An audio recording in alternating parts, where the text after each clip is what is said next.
స్వాతంత్రానికి పూర్వమే ఎన్నో పల్లె ప్రాంతాల్లో ఎంతో మంది పసిబిడ్డల జీవితాలు ఛిద్రమైపోయాయి. దానికి మా నాయనమ్మే సాక్ష్యం అని నేను చెప్తున్నాను కదా.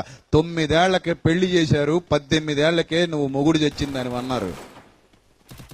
అలా జీవితాలు నాశనం అయిపోయాయి. ఎంతో మంది జీవితాలు ఛిద్రమైపోయాయి. ఎంతో మంది జీవితాలు భయానకంగా మారిపోయాయి. కారణం ధర్మం వాళ్ళకి సరిగా బోధలు చేయలేదు కాబట్టి. అదే బైబిల్ దగ్గరకు వస్తే 2000 ఏళ్ళు, నేను ఇప్పుడు మాట్లాడింది ఎంతకాలం కిందట అన్నాను? 100 ఏళ్ళు, 100 ఏళ్ల కిందట దురాచారం ఉందన్నాను. అదే నేను మిమ్మల్ని 2000 ఏళ్ళకి తీసుకెళ్తాను. 2000 ఏళ్ల కిందట ఒక క్రైస్తవుడు ఎంత జ్ఞానవంతంగా ఉన్నాడో తెలుసా? కొరింథీయులకు రాసిన మొదటి పత్రిక 7వ అధ్యాయం, కొరింథీయులకు రాసిన మొదటి పత్రిక 7వ అధ్యాయము 35